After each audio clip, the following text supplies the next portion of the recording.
Today we're going to combine a few simple tools and techniques to produce an old and distressed blueprint effect. If you're a bit of a whiz with 3D design software, this effect is ideal for creating cool technical drawings for your concept car, spaceship or even character models. Export views of the front, side and top, and maybe even a wireframe view to combine into a cool presentation. Alternatively, you could also find some existing real-life technical drawings, like my example of an F-16 fighter, or even create the effect using a photograph. I'll show you these two examples in this tutorial. The most realistic results are achieved if you can find a real technical drawing to work with. I found a link to a whole bunch of aircraft data sheets via Wikimedia, which happen to be in the public domain, so you can use them to create cool stuff like this. Open the PDF in Adobe Photoshop and select the page that has the imagery you want to use. Grab the marquee tool and draw a selection around the main portions of the page you want to use, then press Command or Control on Windows and C to copy. Create a new document and paste in the graphic. Select the crop tool and enlarge the canvas while holding the Alt key to provide a little padding around the edges. Select the background in the layers panel and set a blue hue such as 051340 as the foreground colour selection. Use the Alt and Backspace shortcut to fill the background. Select the graphic layer and change the blending mode to screen to render the white areas transparent. Then go to Image Adjustments and Invert to switch the colours around so it's the line work that shows up in white against the blue background. Next we'll create a grid pattern to overlay onto the drawing. Zoom in and use the marquee tool to gauge the size of the grid squares. Create a new document at your desired size, which in my case is 40 by 40 pixels. Create a new layer, then turn off the background layer in this new square document. With the marquee tool still selected, draw a thin 2 pixel selection running along the top and left edges and fill them with white using the Command and Backspace shortcut. Go to Edit and Define Pattern, then give it a recognisable name. Close this document to return back to the main blueprint effect. Create a new layer, then go to Select All. Grab the Fill tool and change the setting in the header bar to Pattern. Select your grid pattern from the list and click on the canvas to fill the entire layer. Use the marquee tool to make a selection that matches the border around the technical drawing.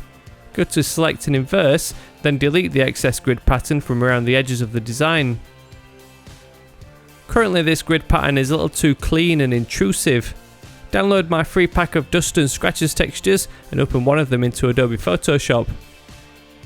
Select all and copy the texture, then return to the main blueprint document. Add a layer mask to the grid lines layer, then hold the Alt key while clicking the layer mask to edit its contents.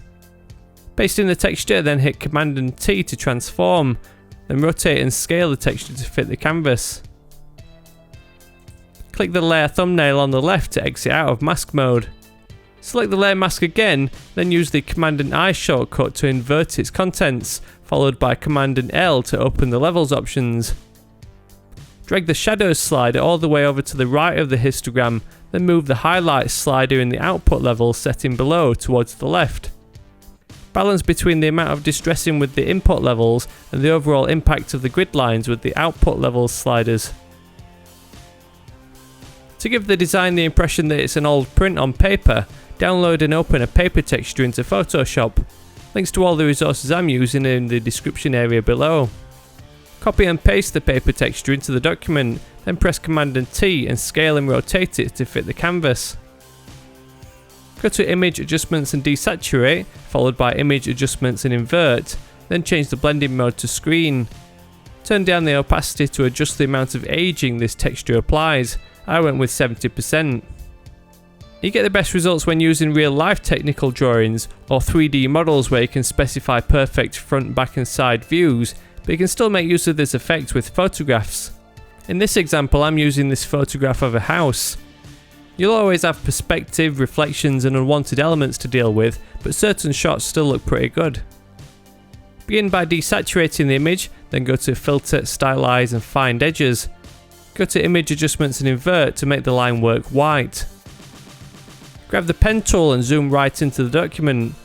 Draw a quick selection around the outline of the subject to remove it from the unwanted background elements. The path doesn't have to be perfect, and you might have to make up the outline in any areas that are hidden within the shadows, but follow it all the way back to the start point. Right click and choose Make Selection with 0 feathering, then copy this selection into a new document. Use the crop tool to extend the canvas to provide some space around the edge, then fill the background with blue. Change the blending mode of the house layer to screen to render the black areas transparent, leaving just the white outlines. Depending on the size of the document, you might need to create a new pattern swatch.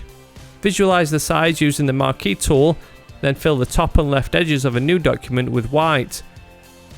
Go to Edit Define Pattern to create a new grid line pattern.